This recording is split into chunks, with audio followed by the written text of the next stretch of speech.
ஒரு ஊரில் ஒருத்தர் இருந்தான். ஒரு நாள் காலையில் எழுந்திரிச்சான். ஒரு 10 ரூபாய் எடுத்து சட்டை பையில் வச்சுக்கிட்டான். கடை தெருவுக்கு புறப்பட்டான். காய்கறி வாங்குறதுக்காக அவன் போகிறான். காய்கறி சந்தைக்கு போய் சேர்ந்தான். கத்திரிக்காய் 4 கிலோ கொடுங்கன்னா கொடுத்தாங்க. காசு கொடுக்கறதுக்காக சட்டை பையில் கையை விட்டான். பணத்தை காணும். 10 ரூபாய் சட்டை பையில் வச்சுக்கிட்டு தான் வந்தான். அது இப்போ அங்கே இல்லை. வழியில் எங்கேயும் அது விழுந்துட்டு போட்டிருக்கு. அல்லது யாராவது திருடர்கள் தெரியாமல் அதை எடுத்துக்கிட்டு போட்டாங்களா என்னன்னு தெரியல. எப்படியோ 10 ரூபாய் அவன் இழந்துட்டான். கையில் காசு இல்லை. அதனால் கத்திரிக்காயை திருப்பி கொடுத்துட்டு கவலையோடு வீட்டுக்கு திரும்பி வந்தான். அதையே நினச்சிக்கிட்டு இருந்தான். அவனுக்கு துக்கம் அதிகமாக போச்சு. அழ ஆரம்பிச்சிட்டான். காய்கறிகள் வாங்கிட்டு வந்து ஆனந்தமாக சமைச்சு சாப்பிட்லாம்னு நினச்சோம். அது முடியாமல் போச்சேங்கிற கவலை அவனுக்கு. அதனால் அதை மறக்கவே முடியல. இது நடந்து கொஞ்ச நாள் ஆச்சு.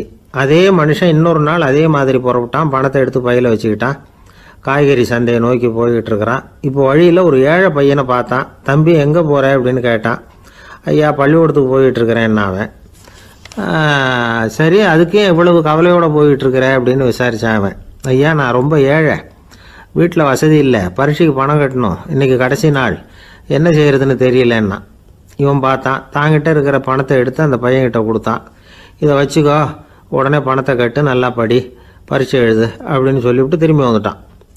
வெறுங்கையோடு திரும்பி வந்தும் வீட்டில் கேட்குறாங்க எங்கே காய்கறின்னு வழக்கம் போல் கேட்டாங்க. இவன் நடந்ததை சொன்னான். இப்போ வீட்டில் இருந்தவங்க அவங்ககிட்ட ஒரு கேள்வி கேட்டாங்க.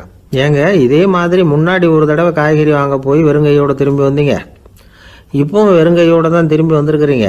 ஆனால் முன்னாடி வந்தப்போ வருத்தமாக இருந்தீங்க, இப்போ உங்கள் முகத்தில் வருத்தம் தெரியலையே அப்படின்னு கேட்டிருக்கிறான். அதாவது வீட்டில் இருக்கிறவங்க கேட்டாங்களாம். இப்போ அந்த மனுஷன் யோசிக்க ஆரம்பித்தானான். இந்த 2 நிகழ்வுகளுக்கு என்ன வித்தியாசம்? போன தடவை அவன் பணத்தை இழந்தான், இந்த தடவை அவன் பணத்தை இழந்திருக்கிறான்.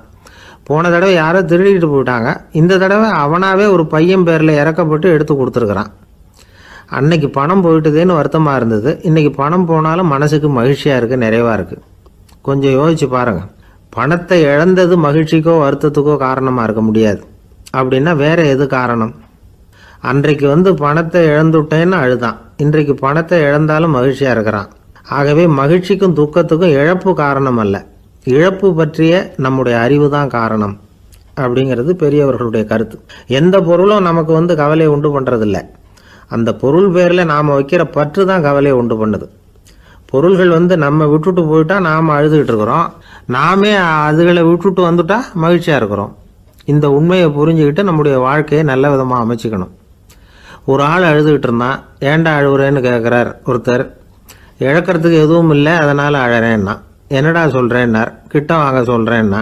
இந்த மணி பர்ஸை வேற ஒருத்தன் பாக்கெட்லேருந்து திருடினேன், அப்புறம் தான் புரிஞ்சுது அவங்ககிட்ட இழக்கிறதுக்கு எதுவும் இல்லைங்கிறது. ஆமாங்க இது காலி பர்ஸு, அதனால் இப்போ அழுதுகிட்டு இருக்கிறேன், திருடியும் பிரயோஜனம் இல்லை அப்படின்னு சொல்லிவிட்டு அழுதானா. இப்பெல்லாம் நம்ம ஊரில் மாமியார் மருமகள் ஒருத்தர் நல்லா புரிஞ்சுக்கிட்டு நல்ல விதமாக தான் இருக்கிறாங்க பல இடத்துல. அதனால் நான் இப்போ சொல்ல போகிற கதையை கேட்டுவிட்டு இந்த காலத்தில் அவ்வளவு மோசமாக யார் சார் நடந்துக்கிறாங்க அப்படின்னு கேட்டு யாரும் சண்டைக்கு வரக்கூடாது. இன்னொரு உண்மையையும் சொல்லிவிடுறேன்.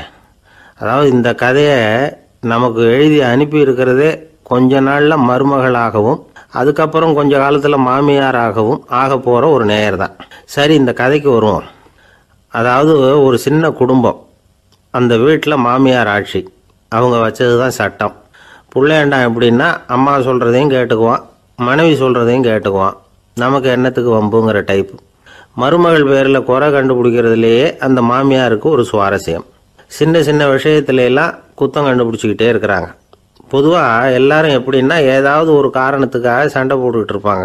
அந்த அம்மா எப்படின்னா ஏதாவது ஒரு சண்டையை போடுறதுக்காக காரணத்தை தேடிக்கிட்டு இருப்பாங்க. அப்படி ஒரு மனசு. அந்த மருமக பொண்ணு பாவம் பயந்து பயந்து ஒவ்வொரு காரியமும் செஞ்சுக்கிட்டு வந்தது. இப்படியே பல வருஷம் ஓடி போட்டுது. அந்த மாமியாருக்கும் ரொம்ப வயசாகிட்டுது. இருந்தாலும் அந்த பழைய சுபாவம் மட்டும் மாறவே இல்லை. திடீர்னு ஒரு நாள் பக்கவாதம் வந்து அந்த அம்மாவுக்கு ஒரு பக்கம் கை கால் இழுத்துக்கிட்டுது. வாய் சுத்தமாக பேச முடியாமல் போயிட்டுது. சத்தம் மட்டும் வரும். ஒரு பக்கத்து கை காலை அசைக்க முடியும், பேசுறதெல்லாம் கையால் தான், அதாவது கை சைகையால்.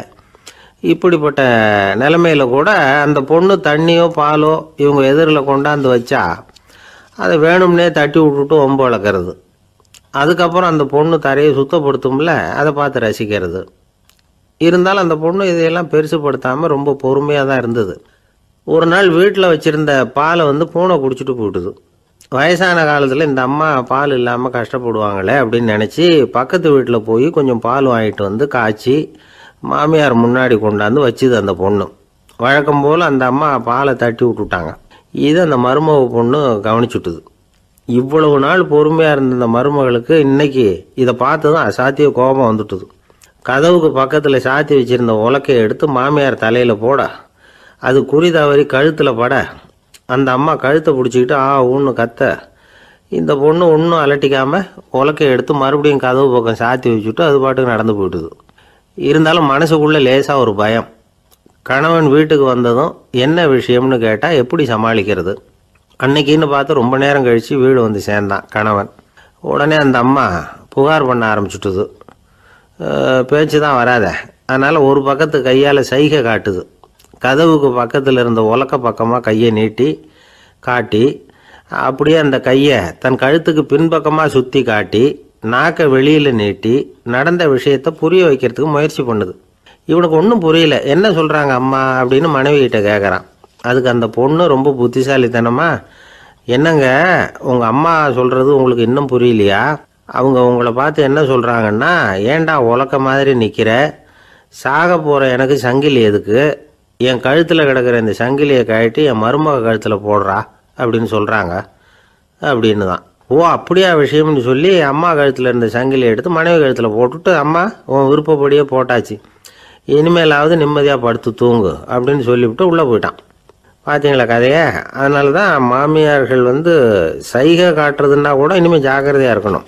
இந்த உலகத்தில் உண்மையாகவே வேதாந்தம் பேசுகிறவங்களும் உண்டு, உள்ளுக்குள்ளே வேற மாதிரி இருந்துக்கிட்டு வெளியில் வேதாந்தம் பேசுகிறவங்களும் உண்டு. ஒரு ஆள் இருந்தார். அவரும் ஒரு கடை வச்சு வியாபாரம் பண்ணிக்கிட்டு இருந்தார். மகா கஞ்சன், யாருக்கும் எந்த உதவியும் செய்ய மாட்டார். எச்சில் கையென்ன ஈர கையை கூட உதற மாட்டார். அப்படிப்பட்ட மனுஷன். அந்த ஊருக்கு ஒரு முனிவர் வந்துக்கிட்டு இருந்தார். வருஷத்துக்கு ஒரு தடவை வருவார். ஒரு நாள் 2 நாள் இருப்பார், அப்புறம் போயிடுவார். அந்த முனிவர் வர்றப்போலாம் இந்த ஆள் எழுந்திரிச்சு ஓடி போய் அவரை வரவேற்பான். ரொம்ப பெரிய வேதாந்தி மாதிரி அவர்கிட்ட பேசிக்கிட்டு இருப்பான். காயமே இது பொய், வெறும் காற்றடைத்த பையும்மா, தர்மம் தலைகாக்கும்மா, பணம் என்ன சார் பணம், இன்னைக்கு ஒருத்தன் கையில் இருக்கும், நாளைக்கு ஒருத்தன் கையில் இருக்கும், எல்லாம் மாயம், எனக்கு தான் இன்னமும் இந்த சம்சார பந்தத்திலிருந்து விடுபடுறதுக்கு நேரம் வரலேம்மா. அந்த முனிவரும் இந்த ஆள் இப்படி சொல்கிறத கேட்ட உடனே, ஏப்பா அப்படி சொல்கிற, இப்போ கூட நீ சரின்னு சொல்லு, உனக்கு தீட்சை கொடுத்து இதிலிருந்து விடுபடுற ஞானத்தை போதிக்கிறேன் பார். உடனே அந்த ஆள் என்ன சொல்லுவான் தெரியுமா? ஐயோ சாமி, இப்போ அது எப்படிங்க முடியும், பிள்ளைங்கள்லாம் சின்ன சிறுசுங்க, அதுகளுக்கெல்லாம் ஒரு கல்யாணம் காட்சின்னு செஞ்சு கடமையை முடிச்சுட்டா நீங்கள் சொல்கிறபடி செஞ்சு விடலாம்மா. சரி, இன்னும் முனிவர் போயிடுவார்.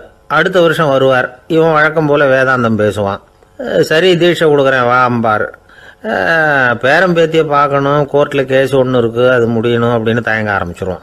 எல்லாம் சொல்லுவான், ஆனால் குடிக்கிறதுக்கு தண்ணி கூட கொடுக்க மாட்டான். ரொம்ப வருஷம் கழித்து மறுபடியும் ஒரு நாள் அந்த ஊருக்கு முனிவர் வந்தார். இவன் கடைக்கும் வந்தார். அப்புறம் அங்கே கல்லாவில் நம்ம ஆள் இல்லை, அவன் புள்ள தான் உட்காந்துருக்கிறான். அப்பாவை போலவே புள்ளையும் எழுந்திரிச்சு ஓடியாந்து முனிவரை வரவேற்றான். அப்பா எங்கன்னு விசாரிச்சார் முனிவர். ஐயோ அதை ஏன் கேட்குறீங்க சாமி, உங்ககிட்ட தீட்சை வாங்கி இந்த சம்சார பந்தத்திலேருந்து விடுதலை பெறணும்னு சொல்லிக்கிட்டே இருப்பார், அது நிறைவேறாமலே போய் சேர்ந்துட்டார். போன மாதம் ஒரு நாள் திடீர்னு நெஞ்சு வலிக்குதுன்னார், அவ்வளோதான் போட்டுன்னு போயிட்டார் அப்படின்னு புலம்புனான் பையன். இதை கேட்டதும் முனிவர் சிரிச்சாரான். அவன் எங்கடா போவான், உன் அப்பா எங்கேயும் போகல, இதோ வாழை ஆட்டிக்கிட்டு உன் காலடியிலே இருந்துக்கிட்டு இருக்கான் பார் அப்படின்னு சொல்லி அங்கே நின்றுக்கிட்டு இருந்த ஒரு நாயை சுட்டி காட்டினாரான். என்ன சாமி சொல்கிறீங்க அப்படின்னு ஆச்சரியமாக கேட்டிருக்கான் பையன். உடனே முனிவர் அந்த நாயோட தலையில் ஒரு தட்டு தட்டி பேசுகிறா அப்படின்னாரான். உடனே அந்த நாய் வேதாந்தம் பேச ஆரம்பிச்சுட்டு தான். காயமே இது போய் வெறும் காற்றடைத்த பை அப்படின்னு தான். முனிவர் சொன்னார், அடே இப்போவும் ஒன்றும் கெட்டு போகல, நீ விரும்புனா சொல்லு, உனக்கு தீட்சை கொடுத்து என் பின்னாடியே அழைச்சிட்டு போயிடுறேன், அங்கே அழைச்சிட்டு போய் உனக்கு ஞானத்தை போதிக்கிறேன், வர்றியா அப்படின்னு கேட்டிருக்கார். உடனே அந்த நாய் சொல்லிச்சான், ஐயோ அதை ஏன் கேட்குறீங்க சாமி, நான் உண்ணாமல் தின்னாமல் ஏராளமான சொத்து சேர்த்து வச்சுட்டேன், என் பிள்ளைங்க அதோட பெருமை தெரியாமல் ராத்திரி நேரம்லாம் கதவை திறந்து போட்டுட்டு தூங்கிடுவாங்க, அதனால் இப்படி நாயாக பிறந்து ராத்திரி பகலாக சுற்றி சுற்றி காவல் காத்துக்கிட்டு கிடக்கிறேன், இப்போ எப்படி சாமி வர முடியும் அப்படின்னு கேட்டுதான். அறியாமையிலேயே சுகம் கண்டு இப்படி இருக்கிற ஆளுங்களுக்கு எப்படி விடுதலை கிடைக்கும், எப்போ விடுதலை கிடைக்கும் அப்படின்னு கேட்குறார் தசாவதானி திருக்குறள் பேர் ராமையா. அவர் கேட்குறது நியாயம் தானே. இந்த காலத்து பையன் ஒருத்தன் அப்பா கிட்ட சொன்னான், அப்பா இன்றைக்கி நான் ₹1 மிச்சப்படுத்தி விட்டேன் அப்படின்னு. நானும் அப்படியா என்னடா பண்ணேன்னு கேட்டிருக்கார் அப்பா. டவுன் பஸ்ஸில் ஏறாமல் அது பின்னாடியே ஓடியாந்தேன், ₹1 மிச்சம் தானே அப்படின்றான். அட பாவி, ஒரு ஆட்டோ பின்னாடி ஓடியாந்துருந்தா ₹10 மிச்சமாயிருக்குமே, வேஸ்ட் பண்ணிட்டியே அப்படின்னாராம் அந்த அப்பா. ஒரு கடற்கரை ஓரம், அங்கே ஒரு சின்ன கிராமம். அந்த கிராமத்தில் ஒரு சின்ன பள்ளிக்கூடம். கடற்கரை ஓரத்தில் உள்ள ஒரு விடுதியில் ஓய்வுக்காக ஒருத்தர் வந்து தங்கியிருக்கிறார். பள்ளிக்கூடத்தில் ஏதோ விழா நடக்கிறது மாதிரி தெரிஞ்சுது. உடனே அவர் அந்த பக்கமாக வந்தார். இங்கே என்ன நடக்குதுன்னு விசாரித்தார். பள்ளி ஆண்டு விழா நடக்குதுன்னாங்க. உடனே போனார். கண்காட்சி ஒன்று வச்சுருந்தாங்க. உள்ளே போய் பார்த்தார். பள்ளிக்கூடத்தில் படிக்கிற மாணவர்களே சொந்தமாக தயார் பண்ண பொருள்களை காட்சிக்கு வச்சுருக்கிறாங்க. அந்த ஊர் மக்கள்லாம் அதை கூட்டம் கூட்டமாக போய் பார்த்துக்கிட்டு இருக்கிறாங்க. இவரும் ஆர்வமாக அதையெல்லாம் பார்த்துக்கிட்டே போகிறார். ஒரு இடத்துல ஒரு சின்ன ரயில் செஞ்சு வச்சுருந்தாங்க, மாணவர்களே தயார் பண்ணது. மின்சாரத்தால் அது ஓடுறது மாதிரி பண்ணி வச்சுருந்தாங்க. அதில் ஒரு சின்ன பொத்தான் இருக்கும், அது அமுக்குனா ரயில் ஓடும், சுற்றி சுற்றி வரும். மாணவர்கள் எதிரில் நின்று அதுக்கு விளக்கம் கொடுத்துக்கிட்டு இருக்கிறாங்க. இவர் அதை கவனித்தார். ரயில் ஓடுறத பார்த்தார். அங்கே நின்றுக்கிட்டு இருந்த மாணவர்கள்கிட்ட விளையாட்டாக கேட்டார், ஏப்பா இந்த ரயில் எதனால் ஓடுது அப்படின்னு கேட்டார் இவர். சக்தியினால் ஓடுது அப்படின்னாங்க மாணவர்கள். அது என்ன சக்தின்னு கேட்டார். அதுக்கு பேர் மின்சாரம் அப்படின்னாங்க. சரி, நீங்கள் மின்சாரத்தை பார்த்துருக்குறீங்களா அப்படின்னார். நாங்கள் பார்த்தது இல்லைங்க, ஆனால் இதை செய்யறதுக்கு எங்களுக்கு உதவி பண்ண ஆசிரியர் ஒரு பட்டதாரி, ஒரு கால் அவர் பார்த்துருக்கலாம் அப்படின்னாங்க. அவர் எங்கே இருக்காருன்னு கேட்டார். இதோ அழைச்சிட்டு வர்றோம்னு ஓடினாங்க. அவரை அழைச்சிட்டு வந்தாங்க. அவர்கிட்ட ஒரு பெரியவர் கேட்டார், மின்சாரத்தை நீங்கள் பார்த்துருக்குறீங்களா அப்படின்னு. மின்சாரத்தை பார்க்குறதாவது நான் பார்த்ததே இல்லை. நான் பார்த்தது அது செயல்படுற விதத்தை தான். அது விளக்கை வந்து எரிய வைக்குது, ரயிலை ஓட வைக்குது, இது மாதிரி எத்தனையோ எந்திரங்களை வந்து செயல்பட வைக்குது. ஆனால் உண்மையிலேயே அது என்னன்னு எனக்கு தெரியாது. ஒருவேளை இந்த பள்ளிக்கூடத்து தலைமை ஆசிரியருக்கு தெரிஞ்சிருக்கலாம், ஏன்னா அவர் ஒரு மேல்நிலை பட்டதாரி அப்படின்னாராம் அவர். சரின்னு போய் தலைமை ஆசிரியரை கூப்பிட்டுக்கிட்டு வந்தாங்க. அவர்கிட்டையும் இதே கேள்வியை கேட்டாராம் அவர். மன்னிக்கணும், இந்த கேள்வியை இதுவரைக்கும் யாரும் என்கிட்ட கேட்டதில்லை. சக்தியை யாரும் பார்க்க முடியாது, ஆனால் அது செயல்படும் விதத்தை தான் பார்க்க முடியும் அப்படின்னாராம் அவர்.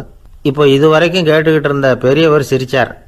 சிரிச்சுட்டு சொன்னாராம், சரி அதுக்காக ஒன்றும் கவலைப்படாதீங்க, என்னுடைய பெயர் தாமஸ் ஆல்வா எடிசன் அப்படின்னாராம். இதை கேட்டதும் அங்கே இருந்தவங்களுக்கெல்லாம் அதிர்ச்சி, ஆச்சரியம். என்னது, நீங்கள் தானா எடிசன்?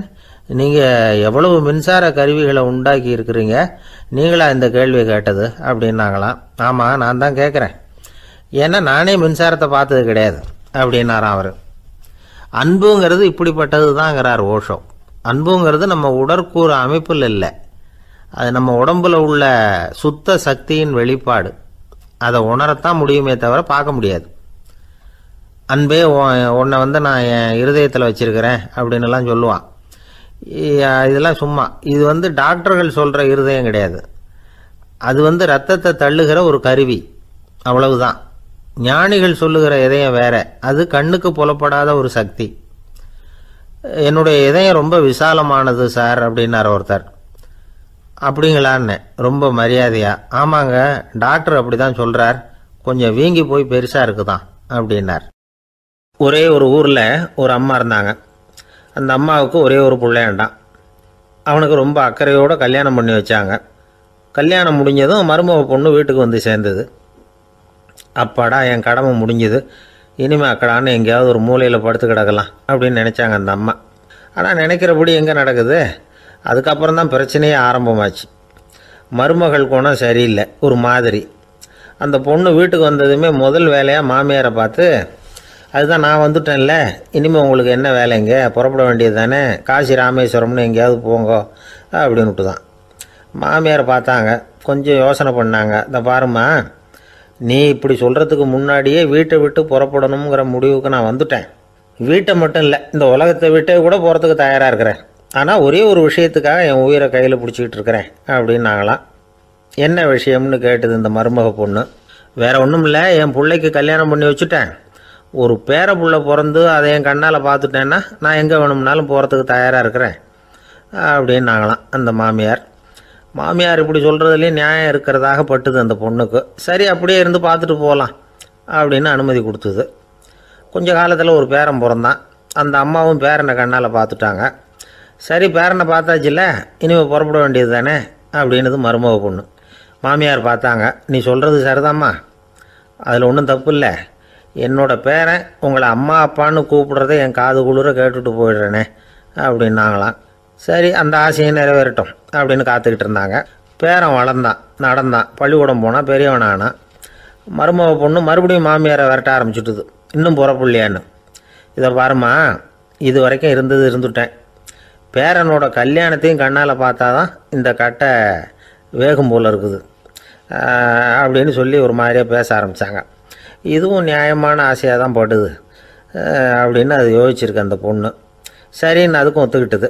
உடனே பேரனுடைய கல்யாணமும் முடிஞ்சது ஒரு வழியாக. இனிமேல் ஒரு நொடி கூட இங்கே இருக்கக்கூடாது, புறப்படுங்க அப்படின்னு மாமியாரை விரட்டிச்சான் அந்த பொண்ணு. இப்போ அந்த மாமியார் தன்னோட மருமகளை பார்த்து சொல்கிறாங்க, இதோ கிளம்பிட்டேம்மா, என் மூட்டை முடிச்செல்லாம் கட்டிக்கிட்டேன், புறப்பட்டுவிட்டேன். அப்படியே நீயும் உன் துணிமணிகளை மூட்டை கட்டிக்கிட்டு கிளம்பிடும் என்னோட சேர்ந்து, 2 பேருமா சேர்ந்து போயிடலாம் அப்படின்னாங்களாம். அந்த பொண்ணு முழிக்குது. முழிக்காதே, உனக்கும் ஒரு மருமக வந்துட்டா, இனிமேல் நீயும் ஒரு மாமியார் தானே, உனக்கும் இனிமேல் இங்கே வேலை இல்லை, புறப்படு அப்படின்னாங்களாம். அப்போ தான் அந்த பொண்ணு சிந்திக்க ஆரம்பிச்சு தான், தன்னோட தவறு புரிஞ்சுதான். இந்த தகவலை கேட்டுக்கிட்டு இருக்கிற மருமகள்லாம் இதை பற்றி கொஞ்சம் யோசித்து பார்க்கணுங்கிறதுக்காகத்தான் இதை சொல்கிறோம் மாமியார்கள் சார்பாக. கொஞ்ச நாளைக்கு முன்னாடி ஒரு பொண்ணை பார்த்து பேசுகிற சந்தர்ப்பம் கிடைச்சிது ஒரு கல்யாண வீட்டில். அந்த பொண்ணு சொல்லிச்சு, சார் எனக்கு கல்யாணம் ஆகி 15 வருஷம் ஆகுது, நான் மாமியார்கிட்ட சண்டை போட்டதே இல்லை அப்படின்னு ரொம்ப அடக்கமாக சொல்லிச்சு. அது எப்படிம்மா சாத்தியமாச்சுன்னு கேட்டோம். எனக்கு கல்யாணம் ஆகி 15 வருஷம்தான் ஆச்சு, ஆனால் என் மாமியார் செத்து போய் 20 வருஷத்துக்கு மேலே ஆயிட்டுது அப்படின்னுது. லோகமானிய பாலகங்காதர திலகர் இருந்தார்ல, அவருக்கு 15 வயசுலேயே கல்யாணம் நடந்துதான். மனைவி பேர் தபிபாய். ரொம்ப பெரிய குடும்பத்து பொண்ணு, நல்ல குணம். அவங்க குடும்பம் நடத்திக்கிட்டு இருக்கிறாங்க. அந்த காலத்தில் திருடர்கள் பயம் அதிகம். இந்த காலத்தில் மட்டும் என்னன்னு கேட்குறீங்களா? நீங்கள் கேட்குறது நியாயம்தான். இருந்தாலும் இந்த காலத்து திருடனுக்கும் அந்த காலத்து திருடனுக்கும் ஒரு முக்கியமான வித்தியாசம் உண்டு. அதாவது அந்த காலத்து திருடன்லாம் நியாயம் அநியாயம் பார்க்குறது உண்டு, இந்த காலத்தில் அப்படி பார்க்குறது இல்லை. அந்த காலத்தில் திருட வர்றவங்கள்ட்ட கூட ஒரு தார்மீக உணர்வு உண்டாம். அதாவது அப்போ உள்ள கொள்ளைக்காரங்க எதை களவாடினாலும் சரி, அரிசியை மட்டும் களவாடுறது இல்லையா, அப்படி ஒரு கொள்கை. அதனால் பாருங்கள், அந்த காலத்து பெண்கள் நகை நட்டுகளை பத்திரமா வைக்கணும்னா பெட்டியில் வைக்கிறது இல்லை, அரிசி பானையில் போட்டு வச்சு விடுறது. இப்போல்லாம் பேங்க்கில் சேஃப்டி லாக்கர்னு இருக்குல்ல, அது மாதிரி அந்த காலத்தில் சேஃப்டி லாக்கருங்கிறது அரிசி பானை. இந்த வளையல், மூக்குத்தி, தோடு இப்படி எதுவாக இருந்தாலும் அதில் போட்டு பத்திரமா வச்சுருவாங்க. திருடன் அரிசி பானை பக்கம் போகிறதில்ல. ஏன்னா சாப்பிட்ற விஷயத்தில் கை வைக்கக்கூடாது, அது பாவம் அப்படின்னு அவன் நினைக்கிறான். திலகரோட மனைவி தபிபாயும் அதே மாதிரி தன்னுடைய ஆபரணங்களை ஒரு அரிசி பானைக்குள்ளே போட்டு மூடி வச்சுருந்தாங்களாம். இப்படி இருந்தப்போ ஒரு நாள் ஒரு பிச்சைக்கார பொண்ணு வீடு வீடாக பிச்சை கேட்டுக்கிட்டே வந்திருக்குது. திலகர் வீட்டுக்கும் தர்மம் போடுங்க தாயே அப்படின்னு தான் அந்த பொண்ணு. அந்த அம்மா தபிபாய் காதில் இது விழுந்திருக்கு. உடனே கை நிறைய அரிசி அள்ளிக்கிட்டு போட்டிருக்கு. பாத்திரத்தில் அரிசியை போட்டதுக்கு அப்புறம் தான் தெரியுது, பளிச்சுன்னு கண்ணில் படுது. அதாவது அந்த அம்மாவோட வைர மூக்குத்தி ஒன்று அரிசியோடு சேர்ந்து அந்த பிச்சைக்கார பொண்ணு பாத்திரத்தில் போய் விழுந்துட்டுது. இந்த அம்மாவுக்கு மனசுக்குள்ளே குழப்பம், என்ன இப்படி ஆகிட்டுதே, மூக்குத்தி போயிட்டுதே, பிச்சை பாத்திரத்துலேருந்து அதை எப்படி எடுக்கிறது அப்படின்னு தயக்கம். வாயை திறந்து அதை கேட்குறதுக்கும் கூச்சம். திண்ணையில் உட்காந்துருந்த திலகர் இவ்வளவையும் பார்த்துக்கிட்டு இருக்கிறார். மனைவியின் மனசுக்குள்ளே நடக்கிற மௌன போராட்டத்தை அவர் நல்லா புரிஞ்சுக்கிட்டாராம். மனைவியை பார்த்து சொன்னாராம், தபிபாய், இது தெய்வ சம்மதம், அவளுக்கு சேர வேண்டிய மூக்குத்தி அவகிட்ட போயிட்டுது, பிச்சை பாத்திரத்தில் விழுந்த மூக்குத்தியை எடுக்க வேணாம் அப்படின்னாராம். சரின்னு சொல்லிவிட்டு மேற்கொண்டு எதுவும் சொல்லாமல் அந்த அம்மா வீட்டுக்குள்ளே போயிட்டாங்களாம். இந்த காலத்துலலாம் அது மாதிரி நடக்குமா? வெறும் அரிசியை போட்டுவிட்டு விவகாரம் பண்ணிகிட்டு இருக்க மாட்டோமா? ஒரு பெரிய மனுஷன் வீட்டுக்கு ஒரு பிச்சைக்காரன் வந்தான். ஐயா, நாங்கள் பிச்சைக்காரங்கள்லாம் சேர்ந்து ஒரு சங்கம் வச்சுருக்குறோம், அதுக்கு நிதி சேர்க்குறோம், அதுக்கு ஒரு 100 ரூபா கொடுத்தீங்கன்னா எங்களுக்கு பெரிய உதவியாக இருக்கும் அப்படின்னானா. அதெல்லாம் ஒன்றும் கொடுக்க முடியாது போ அப்படின்னாரான் அவர். அப்படின்னா ஒரு 50 ரூபாயாவது கொடுங்களேன் அப்படின்ட்டுருக்கான். அதுவும் முடியாதுன்னு சொல்லிவிட்டார். 25 ரூபா அப்படின்னு இருக்கான். எதுவும் முடியாது அப்படின்னாராம். சரிங்க, இவ்வளவு பெரிய வீட்டுக்கு வந்துட்டு வெறுங்கையோடு திரும்புறது நல்லா இருக்காது, அதனால சும்மா ஒரு ரூபா மட்டுமாவது கொடுங்க அப்படின்னு இருக்கான் அவன். ஒரு பைசா கூட என்கிட்ட கிடையாது அப்படின்னு விட்டாரான் இவர். அப்படின்னா நீங்கள் ஒரு காரியம் பண்ணுங்களேன் அப்படின்னானா அவன். என்ன செய்யணும் அப்படின்னு இருக்கார். எங்கள் சங்கத்தில் நீங்களும் ஒரு மெம்பராக சேர்ந்துருங்க அப்படின்னானா. காஞ்சிபுரத்தில் பல்லவ ராஜா ஒரு கோவில் கட்டினார், கைலாசநாதர் கோவில். அதுக்கு கும்பாபிஷேகம் பண்ணுறதுக்கு ஒரு நாள் குறிப்பிட்டு அதுக்கு வேண்டிய ஏற்பாடுகள்லாம் பண்ணினார். முதல் காரியமாக கடவுளை வேண்டிக்கிட்டார், நீங்கள் இந்த கும்பாபிஷேகத்துக்கு நேரில் வந்து கலந்துக்கணும்னார். கடவுள் அந்த ராஜா கனவுல வந்தார். நீ கும்பாபிஷேகம் வச்சிருக்கிற அதே நாளில் அதே நேரத்தில் எனக்கு இன்னொரு ஊரில் ஒரு கும்பாபிஷேகம் இருக்குது, அதுக்கு போக வேண்டியிருக்கு.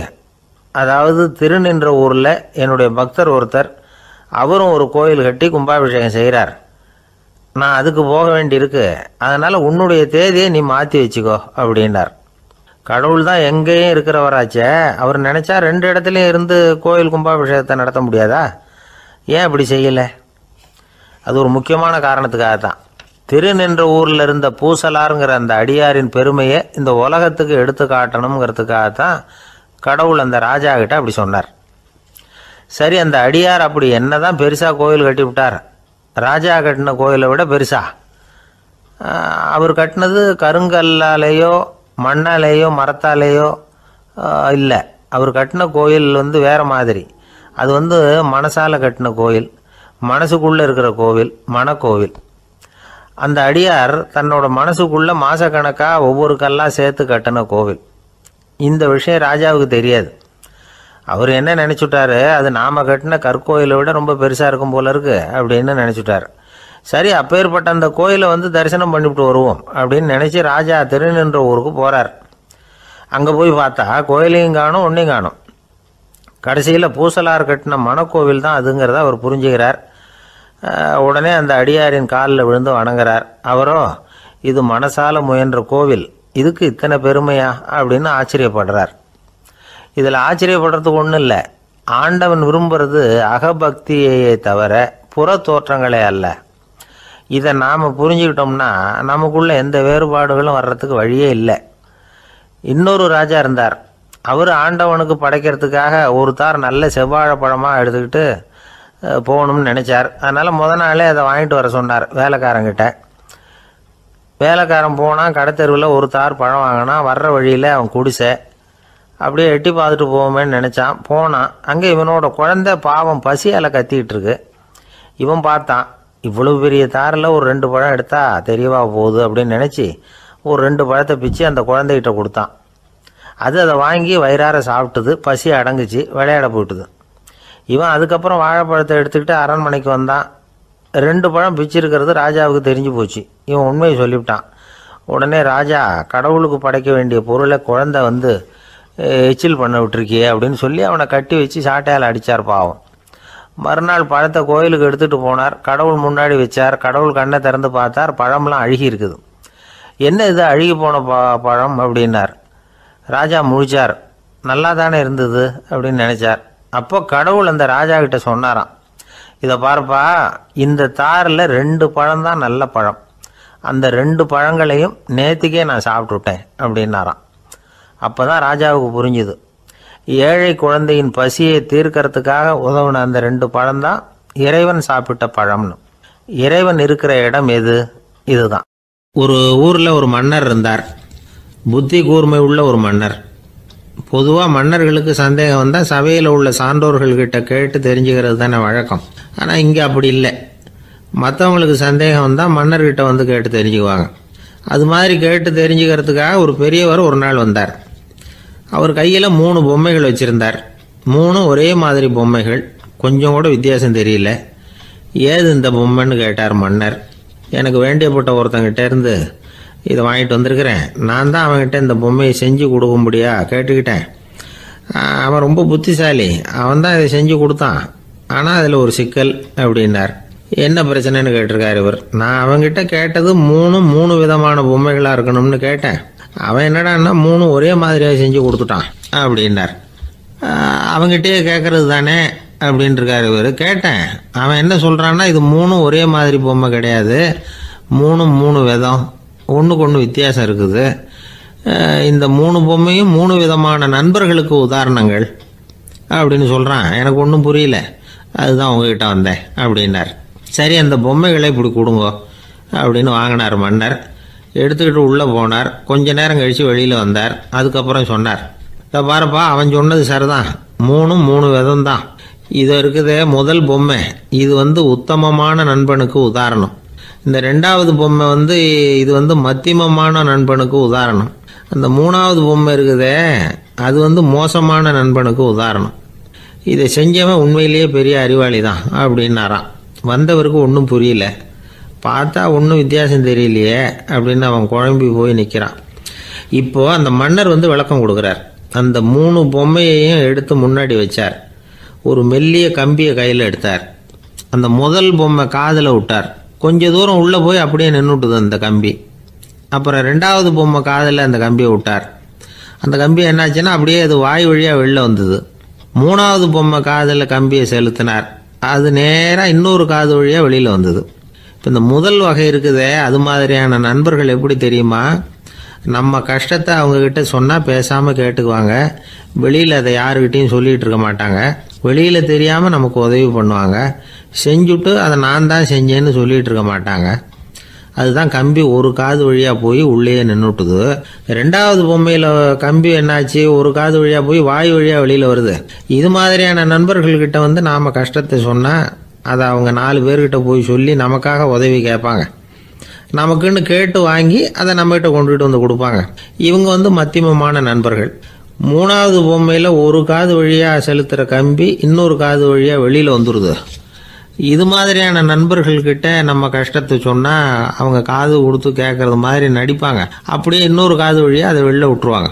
அதை பற்றி கவலைப்பட மாட்டாங்க. இதுதான் இந்த பொம்மைகளுக்குள்ளே இருக்கிற வித்தியாசம் அப்படின்னு விளக்கம் கொடுத்தாராம் மன்னர். படிக்கிற பிள்ளைங்கள்லேயும் இது மாதிரி 3 வகை உண்டு. சில பேர் காதால் வாங்கி மனசில் வச்சுக்குவான். சில பேர் காதால் வாங்கி பேனாவால் எழுதி விடுவான்.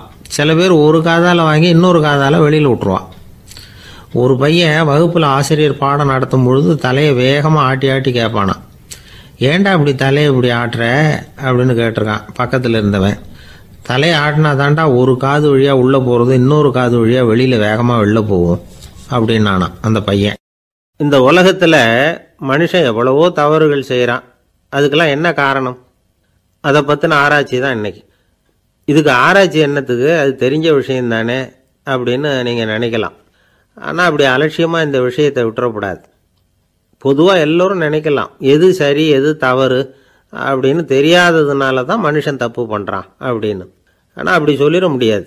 மனுஷன் தெரிஞ்சே தான் தவறுகள் பண்ணுறான். இப்போ உதாரணத்துக்கு ஒரு சாலையில் இடது பக்கம் போக வேண்டிய ஒருத்தர் நடுக்கோட்டை தாண்டி வலது பக்கமாக வண்டியை ஓட்டிகிட்டு போகிறாருன்னு வச்சுக்கோங்க.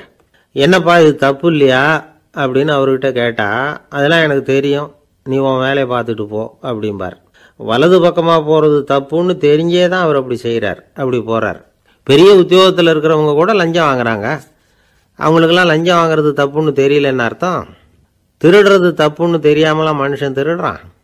நல்லாவே தெரியும். நீங்கள் வேணும்னா கேட்டு பாருங்கள், வேறு வழி இல்லை அதனால தான் திருடுறேன்பா. திருடுறது ஒரு புண்ணியமான காரியம்னு திருடனே கூட சொல்ல மாட்டான். திருடுறது தவறுங்கிறது திருடனுக்கு தெரியும் அப்படிங்கிறத விளக்கிறதுக்காக ஒரு பெரியவர் ஒரு கதை சொன்னார். அதாவது 2 திருடர்கள் 2 பேரும் சேர்ந்து ஒரு வீட்டுக்கு போய் ஒரு 10,000 ரூபாயை திருடிட்டு வந்துடுறாங்க. ஒரு காட்டு வழியாக வந்துக்கிட்டு இருக்கிறாங்க. இன்னும் விடியல. 2 பேருக்கும் தூக்கம் கண்ணை சுற்றுது. சரி, இப்படியே ஒரு மரத்தடியில் படுத்து தூங்குவோம், காலையில் விடிஞ்சதும் இந்த பணத்தை 2 பேரும் பங்கு போட்டுக்குவோம் அப்படின்னு முடிவு பண்ணுறாங்க. அதே மாதிரி படுத்து தூங்குறாங்க. நடு ராத்திரியில் ஒரு திருடன் முழிச்சிக்கிறான். விடிகிற வரைக்கும் காத்துக்கிட்டு இருந்தால் 5,000 ரூபா தான் கிடைக்கும், இப்போவே கம்பி நீட்டினா 10,000 ரூபா கிடைக்கும் அப்படின்னு யோசித்து பார்த்துட்டு ஒரு முடிவுக்கு வந்தான். மெதுவாக அந்த 10,000த்தையும் சுருட்டிக்கிட்டு அடுத்தவனுக்கு தெரியாமல் ஓடி போயிட்டான். விடியுது. அடுத்தவன் எழுந்திரிச்சு பார்க்குறான். பணத்தையும் காணலை, பாகஸ்தனையும் காணலை. இந்த திருடன் அந்த திருடனை திட்டுறான். திருட்டு பய, அயோக்கிய பய, இப்படி அநியாயமாக கிளப்பிட்டு போட்டானே அப்படிங்கிறான். இதுலேருந்து என்ன தெரியுது? தெரியாமல் எடுத்துக்கிட்டு போகிறது திருட்டு, அயோக்கியத்தனம், அநியாயம் அப்படிங்கிறது இவனுக்கு தெரிஞ்சிருக்குது. அதனால தான் அடுத்தவனை பார்த்து இப்படி திட்டுறான். அதனால் தெரியாததுனால மனுஷன் தவறு பண்ணுறான்னு சொல்கிறது சரியில்லை. அப்படின்னா மனுஷன் பண்ணுற தவறுகளுக்கு உண்மையான காரணம் தான் என்ன? இதே சந்தேகம் அர்ஜுனனுக்கும் வந்துதான். அதனால தான் அவன் பகவானை பார்த்து கேட்குறான், மனுஷன் தன் விருப்பத்துக்கு விரோதமாக ஏதோ ஒரு சக்தியினால பலாத்காரமாக இழுக்கப்பட்டது மாதிரி பாவம் பண்ணுறானே, அந்த சக்தி என்ன அப்படின்னு கேட்குறான். இதுக்கு பகவான் பதில் சொல்கிறார், காமமும் குரோதமும் தான் அந்த சக்திகள், அதாவது ஆசையும் சினமும். இது ரெண்டும் உன்னுடைய எதிரிகள் அப்படிங்கிறத புரிஞ்சுக்கோ அப்படிங்கிறார். இன்னமும் நுணுக்கமாக பார்த்தா காமத்தினுடைய மறு உருவங்கள் தான் குரோதமும் லோபமும். ஆசை நிறைவேறலைன்னா குரோதம், அதாவது கோபம். ஆசை நிறைவேறிட்டதுன்னா லோபம், அதாவது பேராசை. பாவத்தை கண்ட்ரோல் பண்ணணும்னா அதுக்கு மெயின் சுவிட்சு எது அப்படிங்கிறது இப்போ தான் தெரியுது. அதுக்கு மனுஷன் தெரிஞ்சே தான் தவறு பண்ணுறான் அப்படின்னு பேசிக்கிட்டோமே. அதுக்கு ஒரு உதாரணம், ஒரு ஆள் ஹோட்டலில் சாப்பிட போனான், சாப்பிட்டு முடித்தான், எழுந்திரிச்சு முதலாளிகிட்ட பில்லை கொடுத்தான், காசை கொடுக்கல. முதலாளி பணம் கொடுன்னு கேட்டார். இவன் என்கிட்ட பணம் இல்லைன்னா. முதலாளி கொஞ்சம் கூட அலட்டிக்கல, உள்ளே இருந்து ஒரு ஆளை கூப்பிட்டார். இவனை கூப்பிட்டுக்கிட்டு போய் இட்லி மாவு ஆட்ட சொல்லுன்னார். இவனும் கவலைப்படாமல் உள்ளே போயிட்டான். அப்போது அழைச்சிட்டு போகிற ஆள் கேட்குறான், ஏன் சார் சாப்பிட்றதுக்கு முன்னாடி காசு இல்லைங்கிறது உங்களுக்கு தெரியாதா அப்படின்னு கேட்குறான். தெரியும், காசு இல்லைங்கிறதும் தெரியும், காசு இல்லாமல் சாப்பிட்டா மாவாட்டணுங்கிறதும் தெரியும் அப்படின்னா அந்த ஆள். அப்படின்னா நீங்கள் உங்கள் வீட்லேயே சாப்பிட்ருக்கலாமே அப்படின்னு கேட்குறான் அவன். அதுக்கு இவர் சொல்கிறாரு, அது எப்படி, அங்கே சாப்பிட்டாலும் நான் இதே வேலையை தானே செய்ய வேண்டியிருக்கும் அப்படின்னாராம். ஒரு ஊரில் ஒரு பெரிய செல்வந்தர் இருந்தார். பணத்துக்கு பஞ்சம் இல்லை. அதனால் இந்த உலகத்தில் முடியாத காரியம் எதுவும் இல்லைன்னு நினச்சார். பணம் இருந்தாலே அந்த நினப்பு தானாக வந்துடும். அதனால் இவரும் அப்படி நினச்சதில் ஒன்றும் தப்பு இல்லை. அந்த ஊருக்கு குருநானக் ஒரு தடவை வந்தார். அவருக்கு இந்த செல்வந்தர் ரொம்ப பிரமாதமாக ஒரு வரவேற்பு கொடுத்தார். ஊர் எல்லையிலேயே எங்கள் வீட்டுக்கு விருந்து சாப்பிட்டுட்டு போகணும்னு கேட்டுக்கிட்டார். அவரும் சரின்னு ஒத்துக்கிட்டார். உடனே தன்னுடைய பங்களாவில் ஒரு பெரிய விருந்துக்கு ஏற்பாடு பண்ணார். குருநானக்கை அழைச்சிட்டு வீட்டுக்கு போனார், உட்கார வச்சார். ஐயா, நான் இந்த ஊர்லேயே ரொம்ப பெரிய வசதி உள்ளவன், என்னால் எல்லாம் முடியும், உங்களுக்காக நான் என்ன செய்யணும்னு சொல்லுங்கள், எதுவாக இருந்தாலும் பரவாயில்ல, எவ்வளவு செலவானாலும் பரவாயில்ல, என்னால் செய்ய முடியும், என்ன செய்யணும்னு சொல்லுங்கள், அது போதும், நான் செய்கிறேன் அப்படின்னு நான் ரொம்ப பணிவா. இதை கேட்டதும் குருநானக் சிந்திச்சார் கொஞ்ச நேரம். அதுக்கப்புறம் தன்னோட சட்டை பைக்குள்ளே கையை விட்டு ஒரு பழைய ஊசி ஒன்று எடுத்தார். அந்த செல்வந்தர்கிட்ட கொடுத்தார். இதை பாருங்கள், இவ்வளவு தூரம் நீங்கள் கேட்கறதுனால சொல்கிறேன், எனக்கு நீங்கள் செய்ய வேண்டிய உதவி இதுதான்னார். ஊசியை கையில் வாங்கிக்கிட்டு இதை என்ன செய்யணும்னு சொல்லுங்க அப்படின்னார் அவர். நீங்கள் செய்ய வேண்டியது என்னென்னா, இந்த ஊசியை பத்திரமா வச்சிருக்கணும். நாம் 2 பேரும் இறந்து போனதுக்கு பின்னாடி இன்னொரு உலகத்தில் நாம் சந்திக்கக்கூடிய வாய்ப்பு இருக்குது. அப்போ இந்த ஊசியை என்கிட்ட கொண்டாந்து கொடுக்கணும். இதுதான் நீங்கள் எனக்காக செய்ய வேண்டிய உதவி அப்படின்னார் குருநானக் லேசாக சிரிச்சுக்கிட்டே. இதை கேட்ட உடனே இந்த பெரியவர் முழிக்க ஆரம்பிச்சிட்டார். அது எப்படிங்க, நான் சாகிறப்ப எப்படி இந்த ஊசியை எடுத்துக்கிட்டு இன்னொரு உலகத்துக்கு வர முடியும்னார். ஊசி மாதிரி ஒரு சின்ன பொருளை கூட இந்த உலகத்தை விட்டு நாம் போகிறப்ப எடுத்துகிட்டு போக முடியாதுங்கிறப்போ உங்களோட செல்வத்தையெல்லாம் எப்படி அங்கே எடுத்துகிட்டு வர போகிறீங்க அப்படின்னு கேட்டார் குருநானக். அதுக்கப்புறம் தான் அந்த பெரியவர் யோசிக்க ஆரம்பித்தாராம். குருநானக் சொல்கிறார், இதை பாருங்கள், நாம் செய்கிற நல்லது கெட்டது தான் கடைசி வரைக்கும் நம்ம கூட இருக்கும். அடுத்தவங்க நல்லா இருக்கணுங்கிறதுக்காக பொருளை செலவு செய்யணும், அப்படி செய்யலைன்னா எந்த பிரயோஜனமும் இல்லை அப்படின்னார். அதுக்கப்புறம் தான் அந்த செல்வந்தரின் அறிவு கண் திறந்து தான். உடனே குருநானக்கை வணங்கினார். ஐயா, என்கிட்ட இருந்த ஆணவம் போயிட்டுது, இனிமேல் என்கிட்ட இருக்கிற செல்வத்தை நல்ல வழியில் செலவழிப்பேன் அப்படின்னாராம். நம்மகிட்ட இருக்கிற பணம் எப்பவும் நம்ம கூடவே வந்துக்கிட்டு இருக்காதுங்கிறதுக்கு இது ஒரு உதாரணம். அதுக்காக நாம் பணம் சேர்க்கறத பற்றி கவலைப்பட வேண்டியதில்லை, பேசாமல் படுத்து தூங்கிக்கிட்டு இருந்தால் போதும் அப்படின்னு இதுக்கு அர்த்தம் பண்ணிக்கப்படாது. முறையான வழியில் பணம் சேர்க்கணும், அதை முறையான வழியில் செலவு பண்ணணும். அதனால் ஏற்படக்கூடிய மன நிறைவு இருக்குது பாருங்கள், அது அனுபவித்தவங்களுக்கு தான் தெரியும். சொர்க்கத்துக்கு போகிறவங்க இங்கேருந்து பணத்தை எடுத்துகிட்டு போக முடியாது, ஆனால் நம்ம செல்வத்தை இங்கே மற்றவங்களுக்கு பயன்பட செய்து அதனால் ஏற்படுற புண்ணியம் இருக்குது பாருங்கள், அதை எடுத்துகிட்டு போக முடியுமா. இதுதான் ஆன்மீகவாதிகள்லாம் சொல்கிற கருத்து. ஜான் நியூட்டன் ஒருத்தர், அவர் சொன்னார், நான் எப்போவாவது சொர்க்கத்துக்கு போய் சேர்ந்தேன்னா அங்கே 3 அதிசயங்களை பார்ப்பேன்னார். என்னன்னு கேட்டாங்க. நான் யார் யார் இருக்க மாட்டாங்கன்னு நினச்சிக்கிட்டு இருந்தானோ அவங்களில் சில பேர் அங்கே இருப்பாங்க, அது ஒரு பெரிய அதிசயம்னார். சரி, அடுத்தது என்ன? ரெண்டாவது அதிசயம் என்னென்னா, அங்கே இருப்பாங்கன்னு நான் எதிர்பார்த்த சில பேர் அங்கே இருக்க மாட்டாங்க அப்படின்னார். சரி, மூணாவது பெரிய ஆச்சரியம் என்ன அப்படின்னா, நான் அங்கே இருக்க பாருங்க, அதுதான் அந்த மூணாவது அதிசயம் அப்படின்னாராம். இன்பம் துன்பம் இது ரெண்டும் சேர்ந்தது தான் வாழ்க்கை. இது எல்லாரும் சொல்லிகிட்டு இருக்கிற ஒரு உண்மை. அது சரி, இது ரெண்டும் வர்றதுக்கு என்ன காரணம்? துறவி ஒருத்தர் யோசித்து பார்த்துருக்கார். இன்ப துன்பம் தோன்றுவதற்கு முக்கியமாக 6 காரணங்கள் உண்டு அப்படிங்கிறார் அவர். அது என்னங்கிறத நாமளும் தெரிஞ்சு வச்சுக்குவோமே. இப்போ முதல் காரணம் சுயநலம். ஒரு தாயார் தன்னுடைய சுயநலம் கருதி தன்னுடைய மகன் இன்பமாக இருக்கணும்னு ஆசைப்படுறாங்க. மகனும் அப்படியே ஆசைப்படுறான். அதனால் தாயாரின் இன்ப துன்பங்களை பார்த்துட்டு மகனும் இன்ப துன்பம் அடையிறான். அந்த அம்மாவுக்கும் அதே நிலைமை தான். ரெண்டாவது காரணம் உறவு. நான் துறவியான பிறகு கூட உறவுங்கிற காரணத்தினால தான் தாயாருடைய சுக துக்கங்களை கண்டு நானும் சுக துக்கம் அடைகிறேன். என் தாயாருடைய நிலைமையும் இதுதான் அப்படிங்கிறார் ஒரு துறவி. மூணாவது காரணம் என்னென்னா அறிமுகம். எனக்கு அறிமுகமான ஒருத்தரை ரயில் நிலையத்தில் சந்திக்கிறேன்.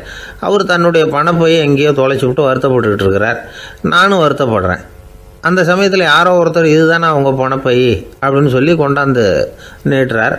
பணப்பையை தொலைச்சவர் சந்தோஷப்படுறார், நானும் சந்தோஷப்படுறேன். இது அந்த துறவி சொல்கிற அனுபவம். நாலாவது காரணம் என்னென்னா கருணை. எனக்கு முன்னே தெரியாத ஒருத்தனை யாரோ ஒருத்தன் அடித்து காயப்படுத்தி போடுறான். கருணை காரணமாக நான் அதுக்காக துக்கப்படுறேன். அஞ்சாவது காரணம் எதையும் நம்புறது.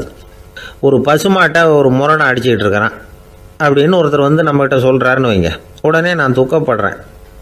இன்னொருத்தர் அந்த முரணனை போலீஸ்காரங்க பிடிச்சிட்டு போயிட்டாங்கன்னு சொல்கிறாரு, நான் உடனே சந்தோஷப்படுறேன். மூணாவதாக ஒருத்தர் முதல் 2 பேரும் சொன்னது பொய்யுங்கிறார். அப்போ நான் இன்ப துன்பம் ரெண்டுமே இல்லாமல் நிம்மதியாக இருக்கிறேன். இது ஒரு விதம். அடுத்தது 6வது காரணம் என்னென்னா தன்மயமாகுதல். ஒரு நாவல் படிச்சுக்கிட்டு இருக்கிறோம், அதில் வர்ற பாத்திரங்களோட நாம் ஒன்றி போயிடுறோம். அதில் வர்ற பாத்திரங்கள் சிரிச்சுதுன்னா நாமளும் சிரிக்கிறோம், அது அழுதுன்னா நாமளும் அழறோம்.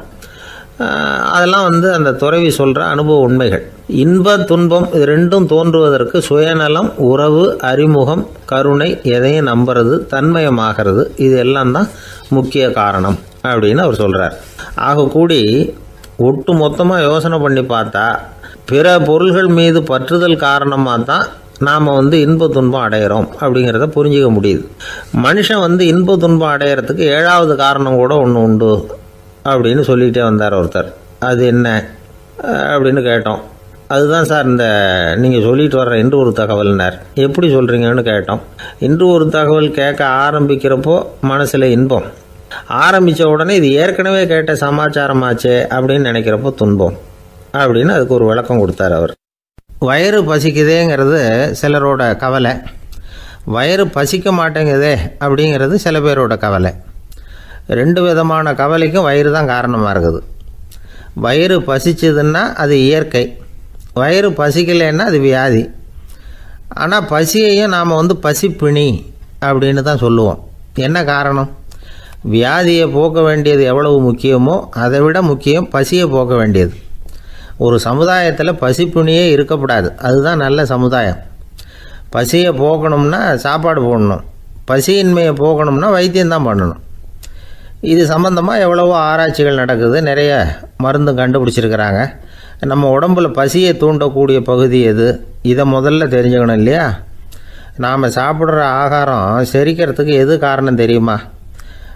நம்ம மூளையோட பின்பகுதி தான் அதுக்கு காரணமாக இருக்குதாம். மூளையின் பின்பகுதியில் நரம்பு செல்களால் ஆன 2 வகையான ஆரக்சின்கள் தான் பசியை உண்டாக்குது அப்படின்னு கண்டுபிடிச்சிருக்கிறாங்க. 2 ஆய்வாளர்கள் இதை கண்டுபிடிச்சிருக்காங்க.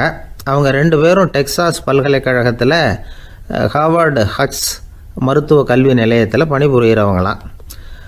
உண்பது தேவைங்கிறது உணரப்படும் போது மூளையின் அந்த குறிப்பிட்ட பகுதி ஆரக்சின் அப்படிங்கிற ஹார்மோன்களை சுரக்கும். அது பசி உணர்வை தூண்டும் அப்படிங்கிறது தான் அந்த ஆய்வாளர்களின் கண்டுபிடிப்பு. இந்த ஆரக்சின் வேறு சில உயிரினங்கள்லேயும் உண்டு. இப்போ எலிகளில் கூட இது இருக்குது. அதனால் எலிகளை வச்சு இது சம்பந்தமாக ஆராய்ச்சி பண்ணாங்க. எலிகள் உடம்பில் ஆரக்சினை செலுத்தி பார்த்தாங்க. உடனே என்னாச்சு தெரியுமா? அந்த எலியெல்லாம் பசியால் துடிக்க ஆரம்பிச்சுட்டுது. எதையாவது தின்னு பசியை தீர்த்தா போதுங்கிற அளவுக்கு அந்த எலிகள்லாம் அல்லாட ஆரம்பிச்சுட்டுது. இயல்பாக சாதாரணமாக அந்த எலிகள் எவ்வளவு சாப்பிடுமோ அது மாதிரி 8 முதல் 10 மடங்கு அதிகமான ஆகாரத்தை 1 மணி நேரத்துக்குள்ளே சாப்பிட்டு தீர்த்துட்டு தான். சில எலிகளின் மூளையில் இந்த ஆரக்சின் அளவை கட்டுப்படுத்தி பார்த்துருக்குறாங்க. உடனே என்னாச்சு தெரியுமா, அதெல்லாம் சாப்பாட்டை கண்டா முகத்தை திருப்பிட்டு போக ஆரம்பிச்சுட்டு தான். அந்த எலிகளுக்கு பசி எடுக்கலையா. இந்த ஆராய்ச்சியின் அடிப்படையில் பசியை எடுக்காமல் இருக்கிற மனிதர்களுக்கும் பசியை தூண்ட முடியும் அப்படின்னு சொல்லி ஆராய்ச்சியாளர்கள் தெரிவிச்சிருக்கிறாங்க.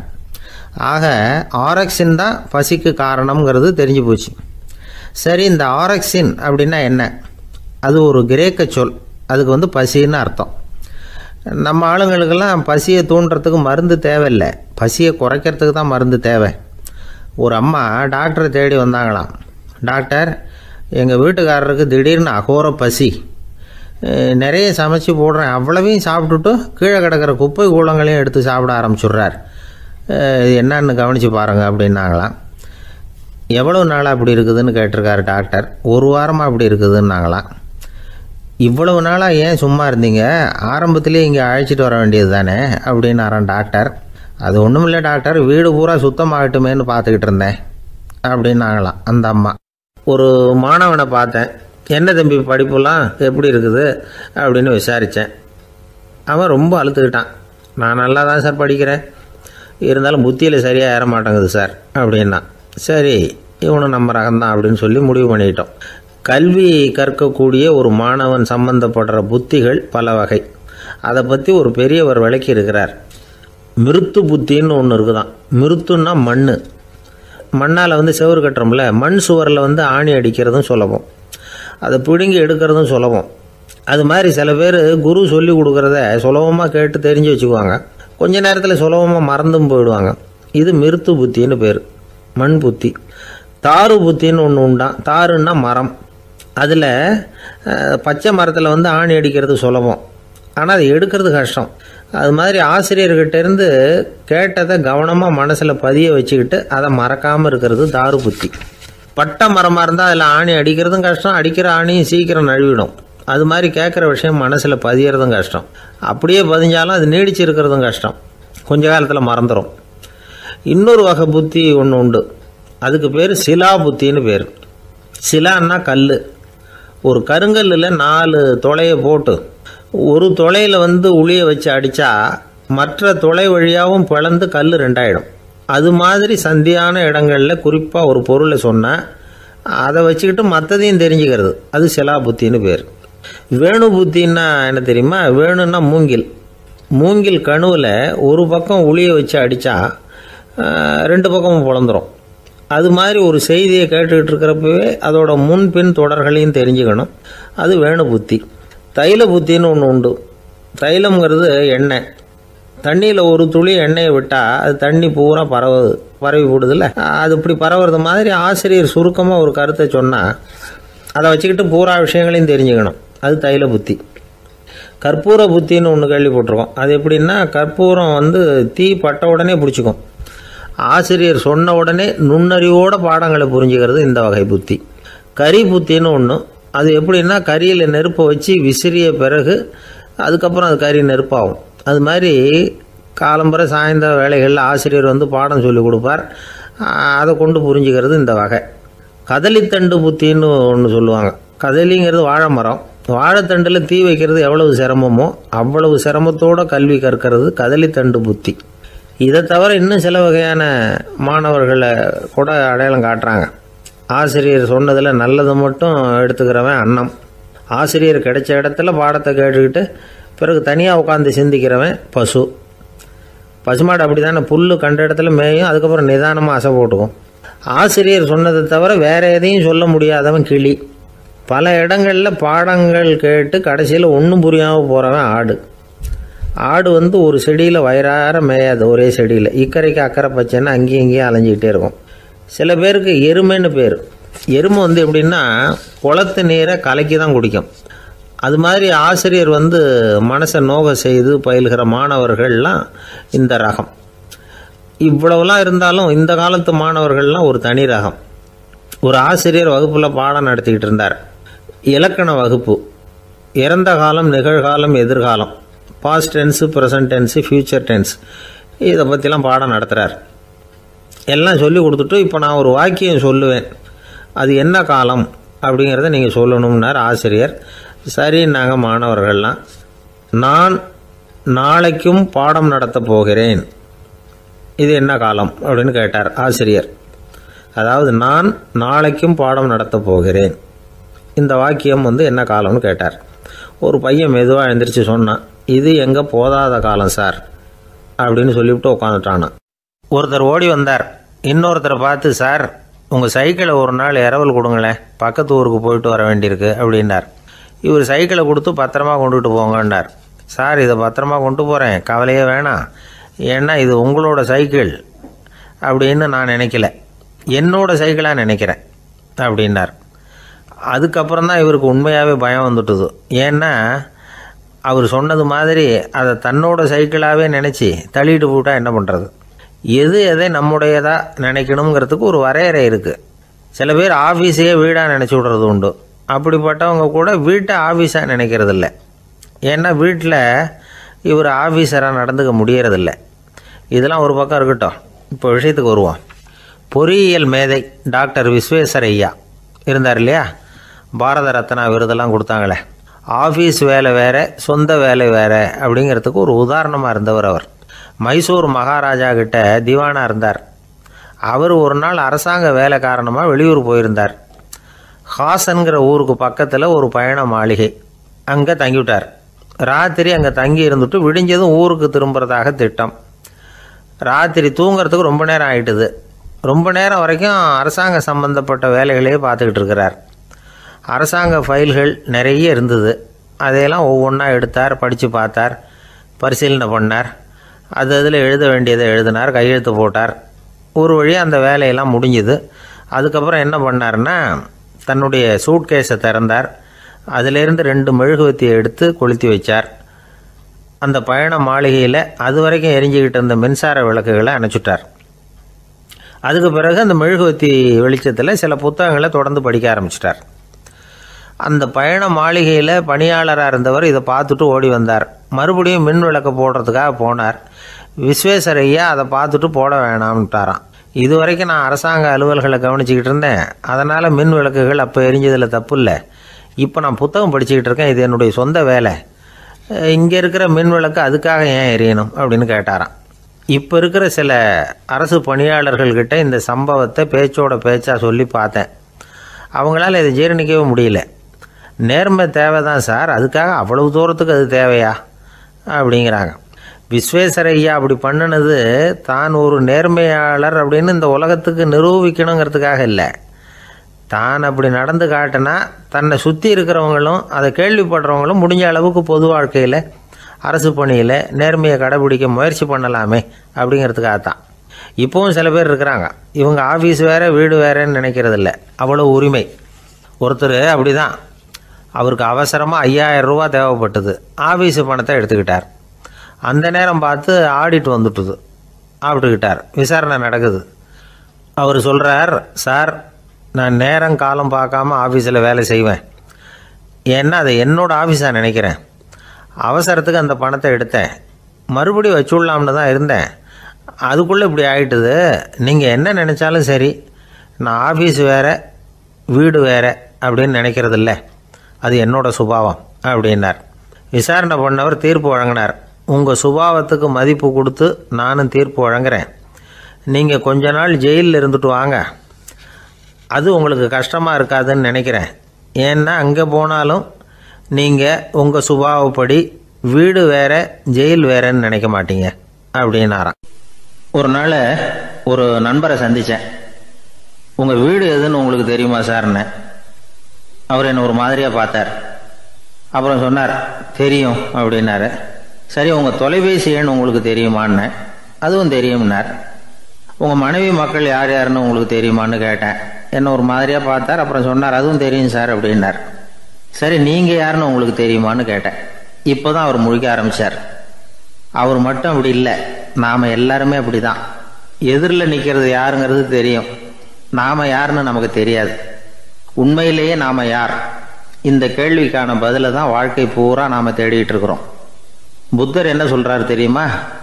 நீங்கள் கடவுளை பற்றி கவலைப்பட தேவையில்லை, உங்களை பற்றின கவலை உங்களுக்கு இருந்தால் போதும் அப்படிங்கிறார். நான் யார், எனக்கு ஏன் இந்த கவலை அப்படின்னு உங்களை நீங்களே கேட்டுக்குங்க அப்படிங்கிறார். நாம் ஏன் கடவுளை படைத்தோம்? அது ஒரு நழுவல் முயற்சியாம். அதாவது தன்னிடமிருந்து தானே தப்பிக்கிற ஒரு முயற்சியாம். இப்படி தான் அதை சொல்கிறாங்க அறிஞர்கள்லாம். மக்கள் பொய்யான பிரச்சனைகளில் ஆர்வமாக இருக்கிறாங்க. அதுக்கு தீர்வு காணவும் முயற்சி பண்ணுறாங்க. கடவுளை பற்றி விவாதிக்க எல்லாருக்கும் விருப்பம்.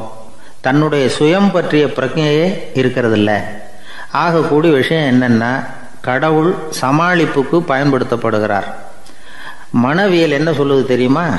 கடவுள், சொர்க்கம், மறுபிறவி இதை பற்றிலாம் பேச ஆரம்பிக்கிறவங்க யார் தெரியுமா? போருக்கு போகிறவன், துன்பத்தில் சிக்கி கஷ்டப்படுறவன், நோய் படுக்கையில் விழுந்தவன், இவங்க தான். நாம் அனுபவத்திலே பார்க்குறோமே இதையெல்லாம். கடவுளை துணைக்கு கூப்பிடுறவங்க யாருன்னு கவனித்து பாருங்கள். பரீட்சை எழுத போகிறவன், வேலை தேடி அலையிறவன், பண நெருக்கடியில் இருக்கிறவன், விபத்தில் சிக்கிக்கிட்டவன், இவங்கெல்லாம் தான். தேர்வில் வெற்றி பெற்றதும் அவரை துணைக்கு கூப்பிடுறதில்ல, வேலை கிடைச்சதும் அவர் துணை தேவைப்படுறதில்ல. ஏன் இப்படி? கொஞ்சம் யோசனை பண்ணி பாருங்கள். துன்பம் வருகிற போது அந்த துன்பத்தை தவிர்க்க வேண்டிய நிலையில் அதிலிருந்து நழுவி போகிறதுக்காக பிரார்த்தனை தேவைப்படுது. எல்லாம் நல்லபடியாக நடக்கிறப்போ பிரார்த்தனை செய்யறதில்ல. புத்தருடைய வழி என்ன தெரியுமா? அந்த வழியில் கடவுளும் கிடையாது, பிரார்த்தனையும் கிடையாது. புத்தர் செய்தது இதைத்தான்.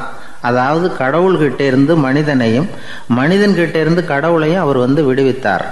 புத்த மதம் என்ன சொல்லுது தெரியுமா? கடவுள் பிரச்சனை அல்ல, மனிதன் தான் உண்மையான பிரச்சனை அப்படின்னு சொல்லுது. உங்களை நீங்கள் நல்லா தெரிஞ்சுக்கிட்டா போதும், நீங்களே கடவுள் ஆயிடுவீங்க அப்படிங்கிறது தான் புத்த மதம். அதனால் நமக்கு தேவை உள்முக பயணம். நான் யார் அப்படிங்கிற கேள்வியோட உள்ளே போகணும். அங்கே போனால் தான் தெரியும் நான் அப்படின்னு அங்கே யாருமே இல்லைங்கிறது. இதெல்லாம் புத்தர் சொல்லுகிற ஒரு தத்துவம். தத்துவம்னு சொன்னாவே நமக்கெல்லாம் அதை புரிஞ்சுக்கிறது கஷ்டம்தான். நம்ம பொறுத்த வரைக்கும் தத்துவங்கிறதுல 2 வகை உண்டு. ஒன்று தத்துவம், இன்னொன்று மகா தத்துவம். தத்துவம்னா என்ன தெரியுமா? கேட்குறவங்களுக்கு புரியக்கூடாது, அதுதான் தத்துவம்.